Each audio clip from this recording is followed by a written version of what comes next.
आप लोगों को समझ आ गया सुपर प्रॉफिट मेथड का कंसेप्ट? और सुपर प्रॉफिट समझाया था average profit minus normal profit. फिर ये बताया था कि गुडविल कैसे निकालते हैं, तो वहां मैंने बताया था गुडविल क्या होता है, super profit into number of year of purchase, ये गुडविल का फॉर्मूला था। सुपर प्रॉफिट था एवरेज माइनस नॉर्मल। ये भी क्लियर है बिल्कुल? इसमें कोई डाउट? ठीक है, तो ये कंसेप्ट कल हम लोग ऑलरेडी पढ़ चुके थे। अब बढ़ते हैं आगे। Now come to question number,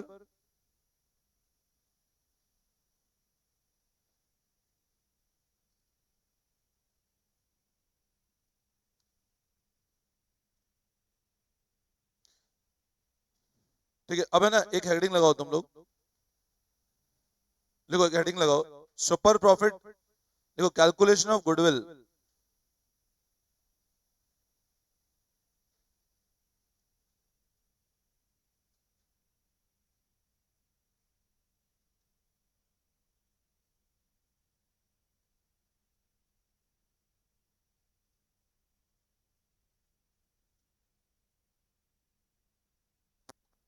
heading लगाओ, super profit method, adjustment need,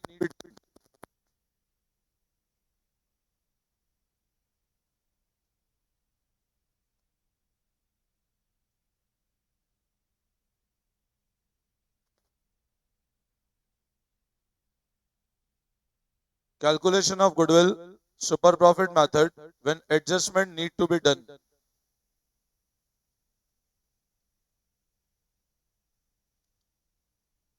अब देखो, हम लोग सुपर प्रॉफिट मेथड में गुडविल कैलकुलेट करना सीख रहे हैं जब हमको प्रॉफिट का एडजस्टमेंट करना है। गुडविल का कैलकुलेशन सुपर प्रॉफिट मेथड में सीख रहे हैं जब हमको प्रॉफिट का क्या करना है, एडजस्टमेंट करना है। और प्रॉफिट के अंदर एडजस्टमेंट जो यहां हम लोग पढ़ रहे हैं वो मेनली पढ़ रहे हैं एडजस्टमेंट ऑफ स्टॉक। किसका एडजस्टमेंट? स्टॉक का एडजस्टमेंट, ठीक है ना। अब लिखो आप, the adjustment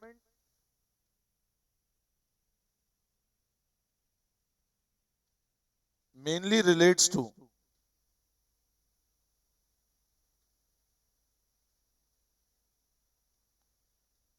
stock adjustment and stock unless specified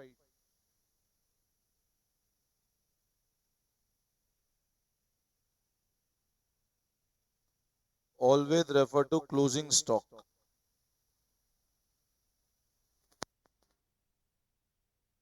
अगर स्टॉक स्पेसिफाइड नहीं है तो बाय डिफॉल्ट हमेशा कौन सा बनता है, closing stock.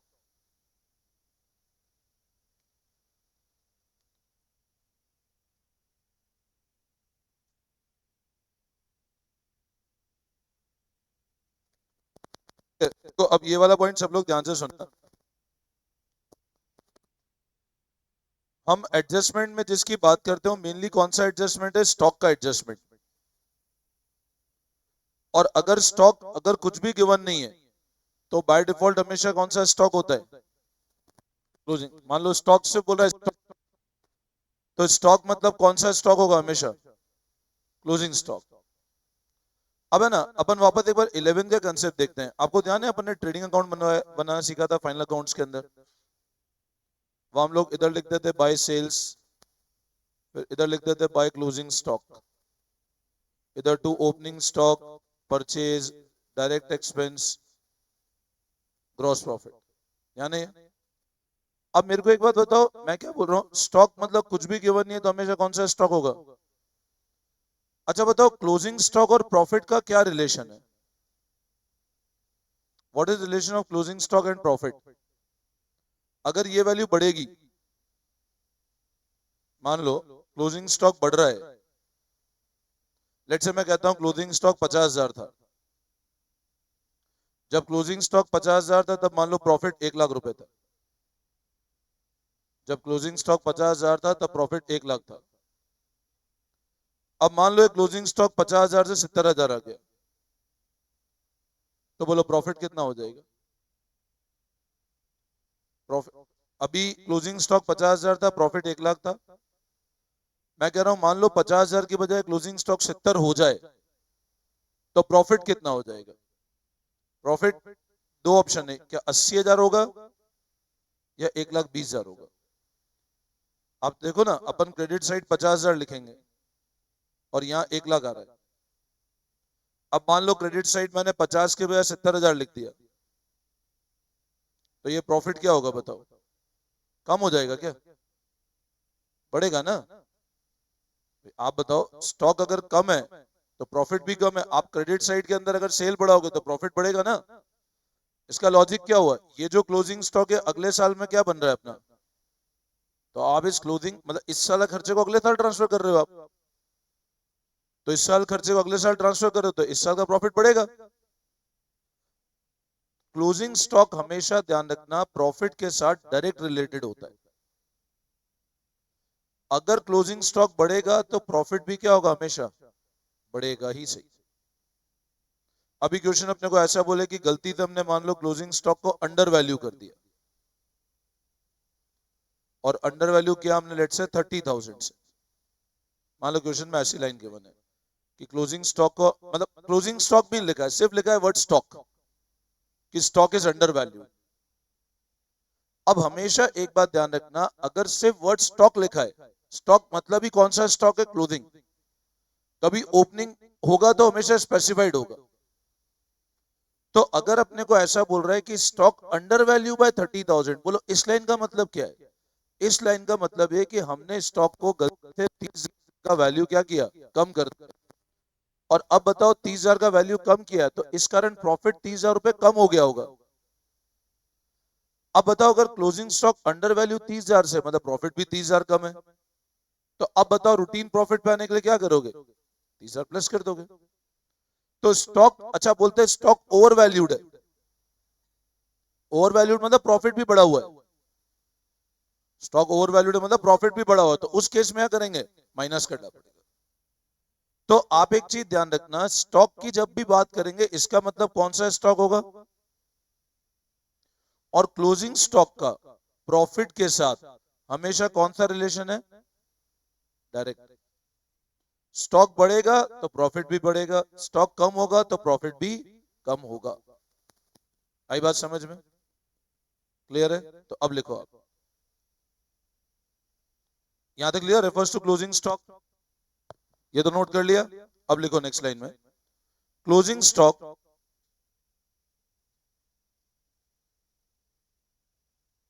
And profit always have direct relation. तो क्लोजिंग स्टॉक और प्रॉफिट का हमेशा कौन सा रिलेशन है? डायरेक्ट।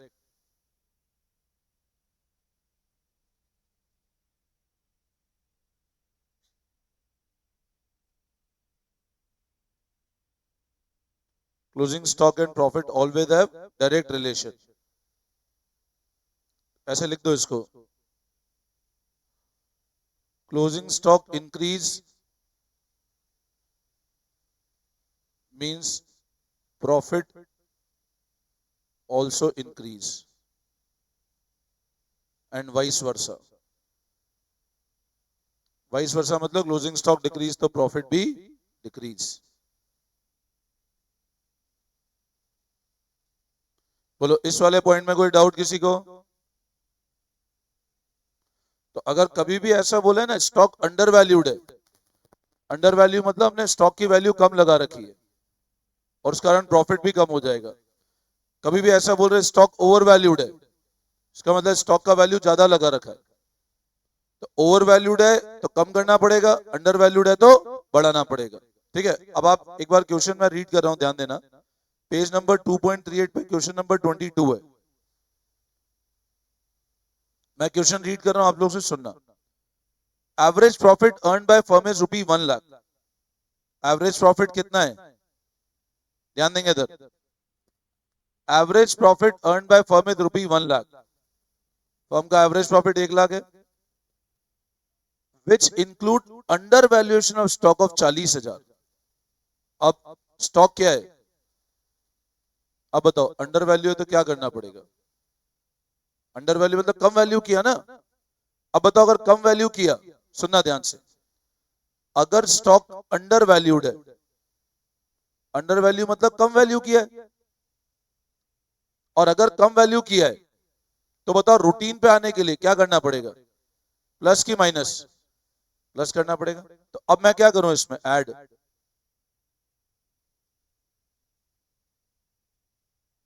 ये प्लस कर दूं?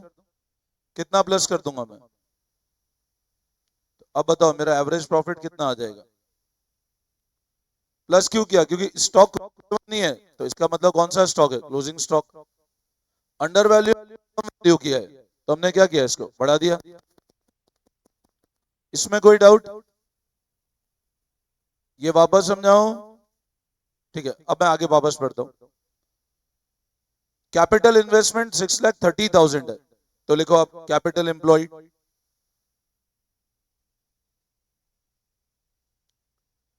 And NRR is 5%।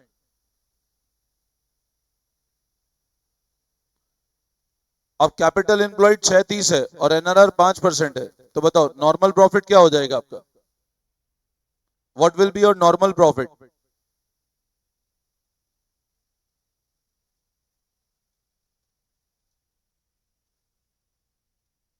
6,30,000 का 5% कितना आता है? ये 31,500। 31 आएगा 30,000 का 5%। कैसे कर लो? देखो 6 लाख का 5%, 30,000, 30,000 5%, 1,500 ऐड कर दो, 30,000 1,500 31,500। तो मैं फिर से रिपीट कर रहा हूं, देखो इस वाले कंसेप्ट में किसी को डाउट है क्या? एक बार चेक कर लो। इसमें कोई दिक्कत? सबको क्लियर है ये वाला? अच्छा, एनआरआर कैपिटल 630 है, एनआरआर 5% है, नॉर्मल प्रॉफिट 31,500, इसमें कोई डाउट? ये भी क्लियर है? अब अपने को बोल रहा है 5 times super profit. Now what will be super profit? Will be super profit?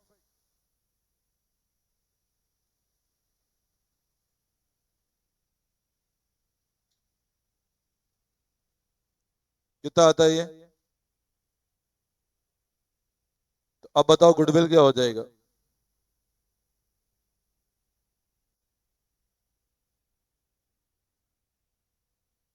ये आ रहा है? चेक करो। वापस से समझाऊं क्या?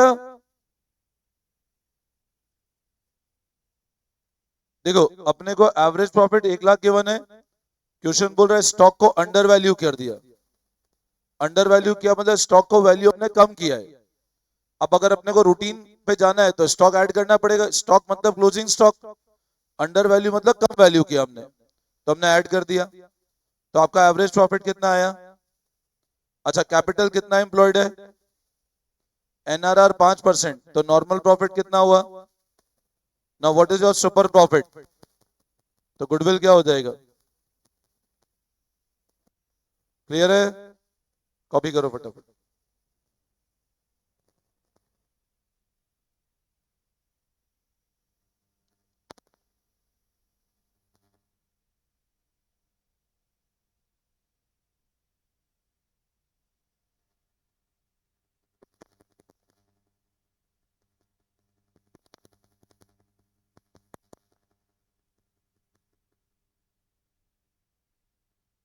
हो गया? आगे बढ़े? Any doubt?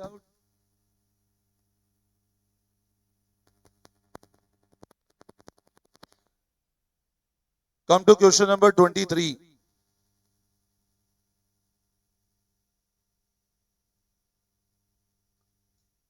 Question number 23, page number 2.38।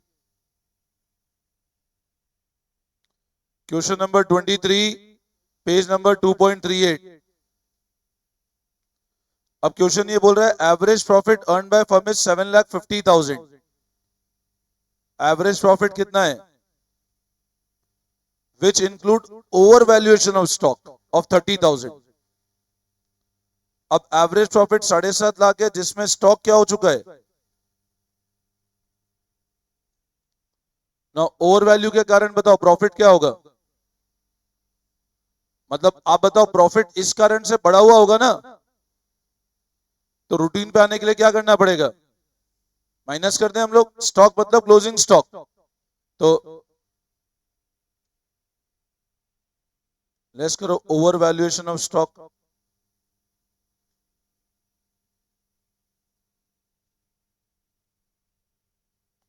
अब अपना प्रॉफिट कितना आता है?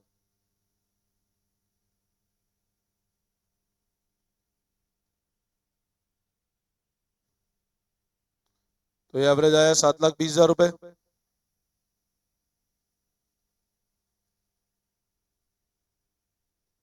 कैपिटल 42 लाख है और एनआरआर 15% है।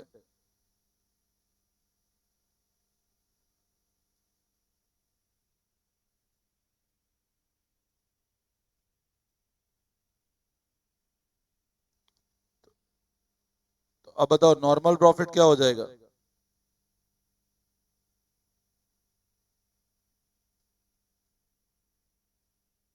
अब ये ऐसे डायरेक्ट नहीं निकाल पाओ, तो पहले 40 लाख का 15% निकाल दो। 15 4 60,000,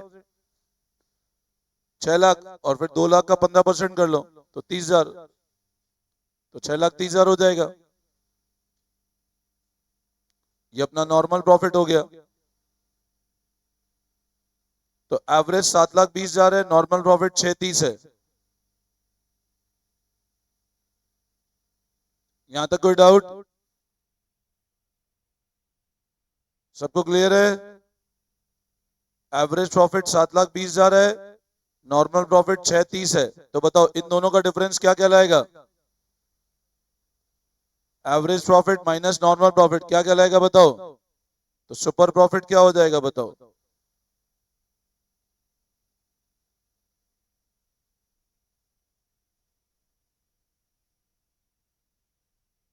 90,000 रुपए।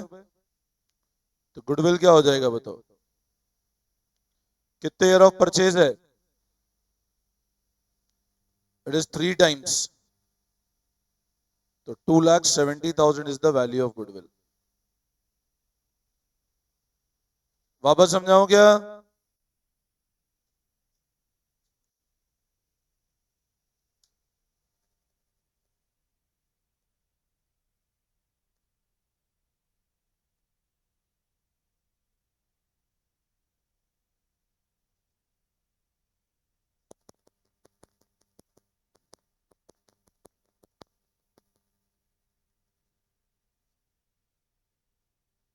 कोई डाउट?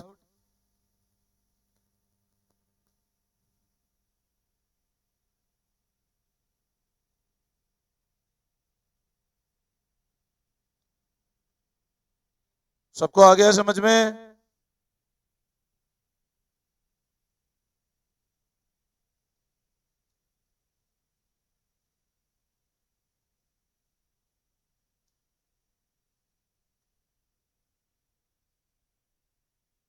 अच्छा, ये कर लिया सबने? कोई दिक्कत? एक पेज नंबर 2.38 पे क्वेश्चन नंबर है 19। इसका डेटा लिखो और करो एक बार ट्राई। देखो एवरेज प्रॉफिट 2 लाख, यहाँ बुक नहीं है वो डेटा लिख लो। एनआरआर 10%।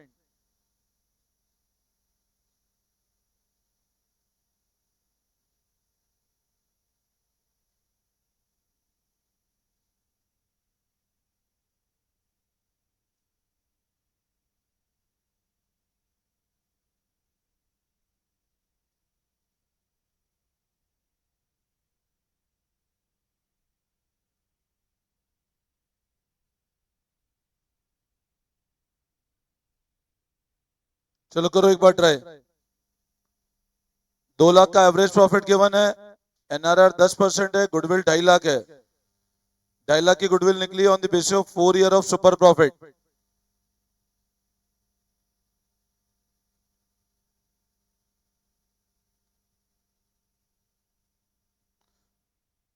आपको कैपिटल एम्प्लॉयड निकालना है।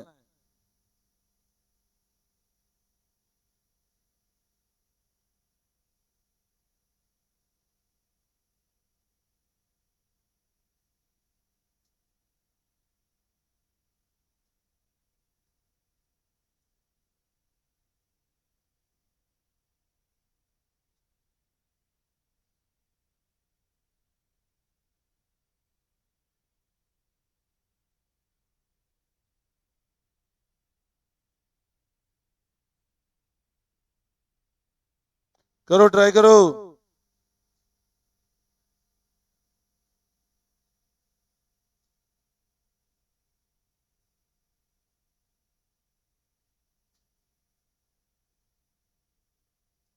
2 लाख का एवरेज प्रॉफिट है, एनआरआर 10% है, गुडविल 2.5 लाख है, निकली है 4 ईयर परचेज और सुपर प्रॉफिट पे। तो कैपिटल एम्प्लॉयड निकालना है। अब गुडविल 2.5 लाख गिवन है, कैसे निकला हुआ गुडविल?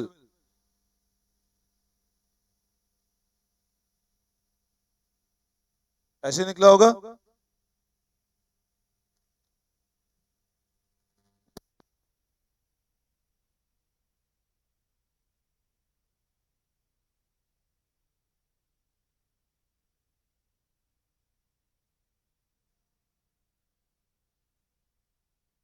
तो 2.5 लाख की गुडविल है,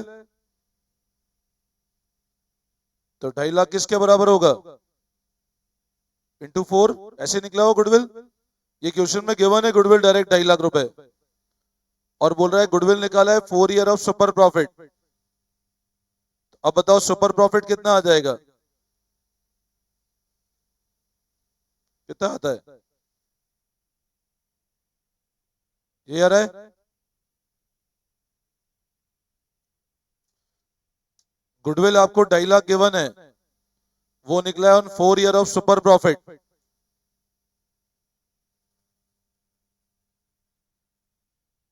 now what is the formula of super profit?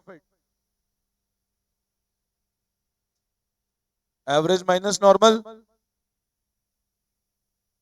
तो ये कितना है? ये गिवन है क्या हमको? कितना एवरेज प्रॉफिट? 2 लाख।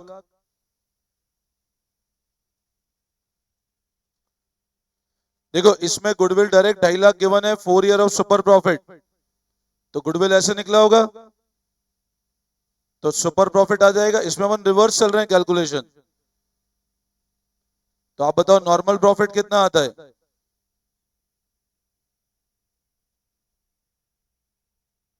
और बोल रहा है कैपिटल एम्प्लॉयड निकालो। हमको पता है नॉर्मल प्रॉफिट क्या होता है।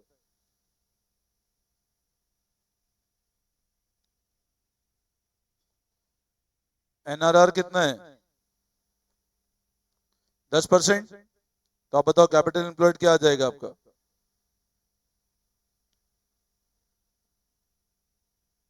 तो 13,75,000।